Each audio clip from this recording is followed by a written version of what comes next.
komulala nti njagala kusomesa nzikiriza. Mubuuze abaana naye mubaagaze olulimi lwabwe Oluganda sikuba oli Bungereza. Ate oba omwana ali Bungereza ajja kwogera enzungu zonna azimaleyo olukakko olupati oluzungu olw'Abajamaika kubanga ali mu ssomero. Ate lwaki owaka omwogeza oluzungu? Tulina amawanga wano g'otunuulira n'ogamba nti hayi Mukama Katonda wange. Nze nasanga omukazi omukyala mu bbaasi Omusomaali nga mumanyi bulungi, ayogera bulungi accent yawanagyo, ayogera Oluzungu naye ng'ali n'omwana we boogera Lusomaali nga naye n'omwana ategeera Oluzungu. Nengamba nti aye Mukama Katonda nga kino kya muwendo. Bakiyombako wano ne blanket akiyombako.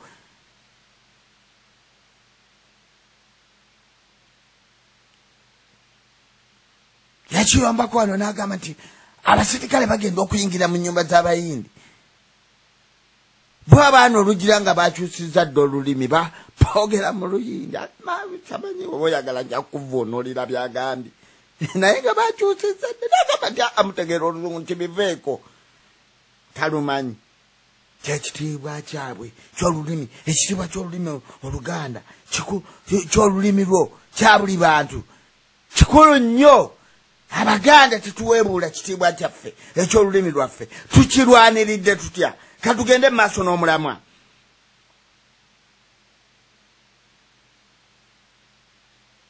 Nkutegeezezza nti ekitiibwa ky'olulimi tekiggwaawo okuggyako nga mmwe bannyinirwo mukkiriza kisaanyizibwewo nga temukirwaniridde. Naffe Abaganda nsaba tutegeere nti olulimi lwaffe Oluganda mwe tutegeerera Katonda eyalutuwa nga engabo ekuuma ensi yaffe Buganda.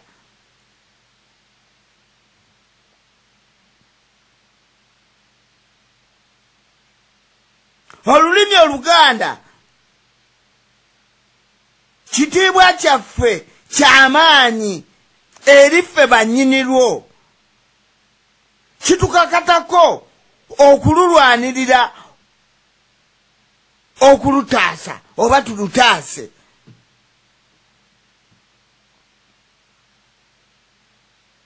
Katonda yalutuwa ng'ettaala. Katonda yalutuwa ng'ettaala emulisa eggwanga lyaffe Buganda. Kati gwe gayalirira olulimi lwo. Bya bitiibwa ebyo bye twogerera mu ddimi. Ngabo ttaala ery'eggwanga lyaffe Buganda. Tumanye engeri yonna gye tukuumamu ensi yaffe.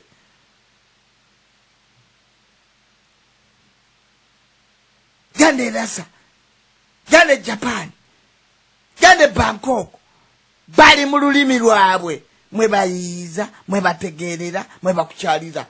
Eng'enje ziri. Naye nga bali tebamanyi ogenda n'obatunulira ne bagamba nti Prime Minister waweera nga yayagala mutaputa wano okusobola okwogera ne Cameroon. Ebyo nja biiga naye wali bakutaputire kubanga sijja kunnyonnyola munnyinnyonnyola gye njagala kunnyonnyolamu ogitegeere. Kati gwe omutaputa wo y'anaamanya oba omutaputa wange naye abeera wali ng'alutegeera. Naye bano abantu bennyini abali mu ntebe be basooka okulwanirira ekitiibwa ky'olulimi lw'eggwanga lyabwe.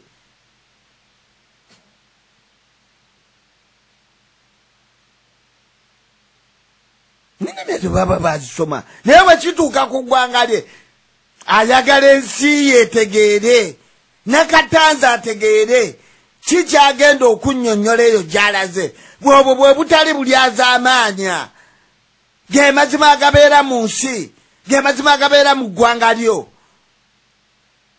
Naye kati tabakuubawuuba ne bakunafuya Gagwa mukulembeza ne bakwogeza olulimi lwabwe. Obona fiiza ekitiibwa ky'olulimi Oluganda. Engabo y'oba gyejjeeko ettale mu lisensi oba ogizikizza.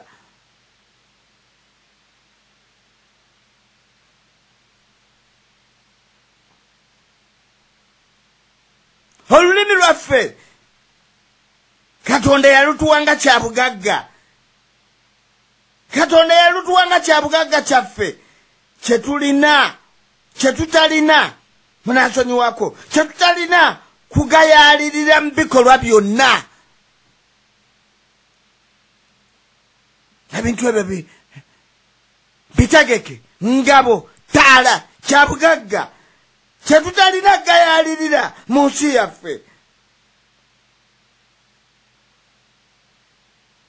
Era nga kututambuliza enkola yaffe Abaganda gye baagala okusaanyaawo.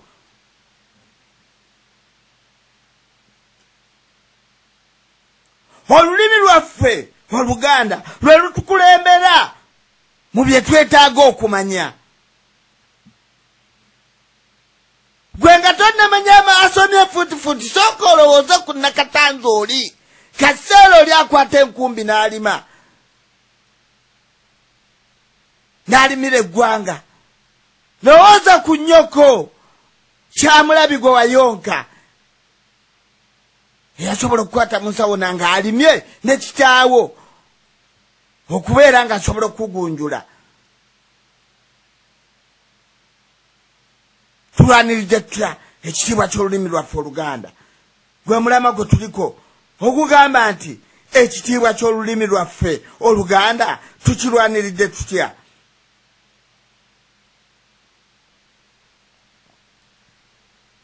Kyembategeezezza nti olulimi lwaffe lwe lutukulembera mu bye twetaaga okumanya nga tulukozesa ku bato n'abakulu mu kubagunjula.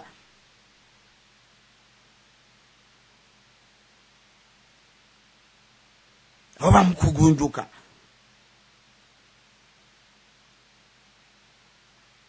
N'Abakenya baba batukyalidde mu mwoyo gwa Sseruganda. Olulimi lwaffe lwe tukulembeza batutegeere enkola yaffe.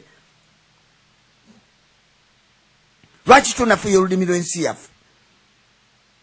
Batuusa n'okutugoba ku mirimu. Abaana baffe babagoba nti tosobola kwogera lulimi Lunyankole, tosobola kwogera Luwesitaana, tosobola kwogera Lunyalwanda.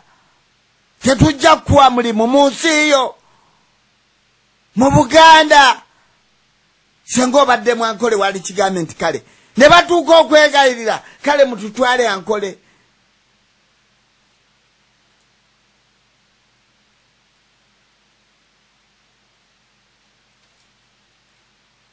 Njagala okubategeeza omuntu asuula olulimi lwe Mukama Katonda amunyiigira nnyo kubanga mwe yamutondera ategeere ekinaamugasa mu nsi ye. Omuganda bw'okola ekikolwa eky'okubuza olulimi lwo mw'olina okukuumira eby'obugagga byo n'ensi yo, Katonda akuggyako okusaasira kwe. Njagala nkibategeeze kubanga naye naye mw'omutegeerera mu lulimi lwe yakutonderamu.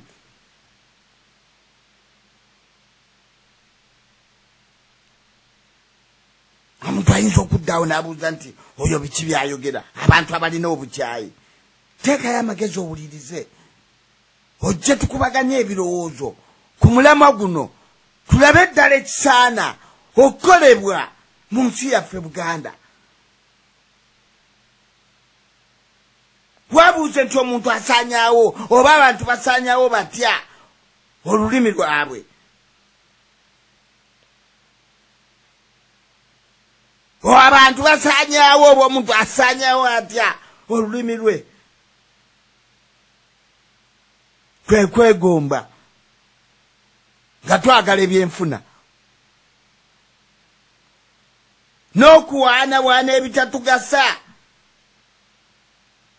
nga tutuuma amannya amagwira ebitundu byaffe. Enkovu ogiyita mmere, eryebbo liyita lye tono, eryebbo ogiyita tono. Baatulwaza dde obwongo, baatulwaza obwongo nga tulowooleza mu byanfuna na nkulaakulana. Naye ng'eggwanga ddamba balitunyagako.